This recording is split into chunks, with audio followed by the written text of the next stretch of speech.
is that when you look at the plan that the President has put out, it doesn't discuss resource needs, and it doesn't discuss the IT needs. And what I mean is that perhaps we're too early in that process, that I would presume that currently they are busy trying to figure out how many resources they would need to implement the plan and what IT money they need in order to fix their integrated systems. That's what I would hope is happening.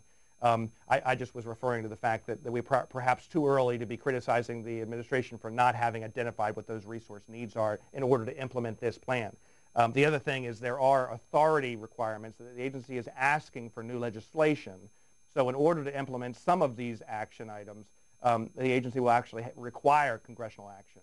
And then I would also wrap up with the fact that that there are a number of bills that are both the Congress and the Senate, the House and the Senate, that are proposing increasing FDA's resources proactively.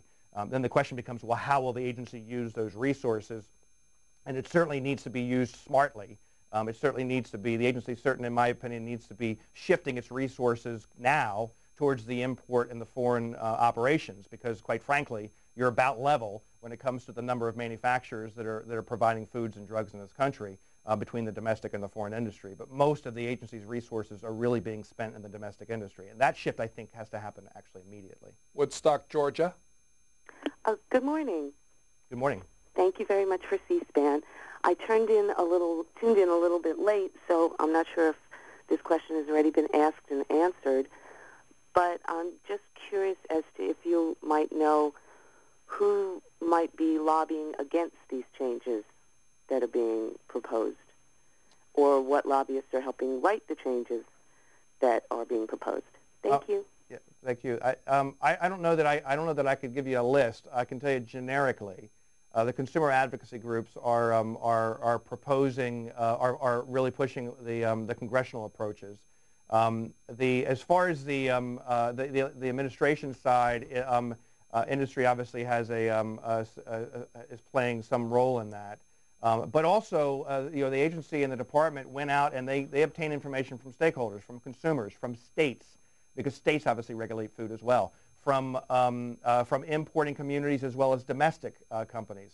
And I also will say that I represent a fair number of foreign companies and importers, and the fact is they all want a stronger, smarter FDA. I mean, FDA is inspecting about 0.7% of the imported cargo coming into the country that they regulate, and that's just simply too small.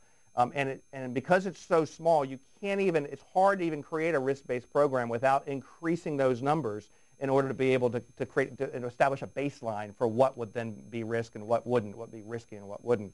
But I don't know many importers or foreign companies, none of the ones I represent, that don't want the FDA to be stronger, because that means the agency would focus its resources where the risk is highest, and then be able to confirm that the companies have put in place programs that protect your safety when it comes to the border operations.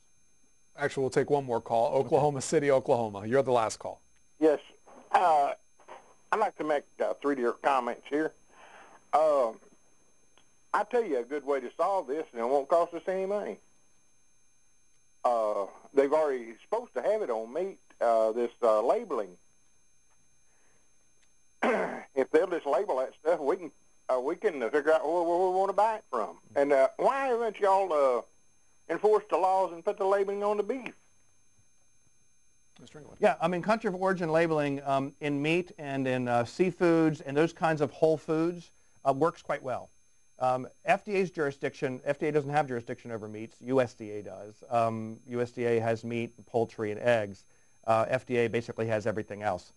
When you have a whole food like that, country of origin labeling works quite well, because you've got the food in front of you. It's a fish fillet. It's a cut of meat, and you can identify where it's from. As far as why it's not being enforced, I mean that probably is a resource issue on USDA's side.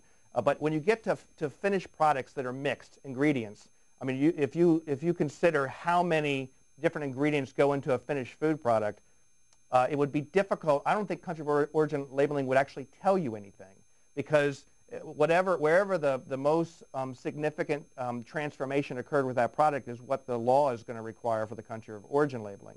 Otherwise, you'll end up with an ingredient statement that says, this emulsifier from that country, and this protein product from that country, and these ingredients from those countries. And I don't know that you end up with a lot of information, actually information that probably confuses you.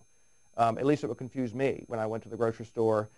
I guess if it never said the United States on it, that would affect some people's purchasing decisions. And to that extent, I guess you could just really have a wholly U.S.-made product and then everything else. You would actually solve that problem. But it's more complicated. The country of origin labeling is definitely more complicated in the food and drug arena. Benjamin England, we thank you for your time today. Thank you.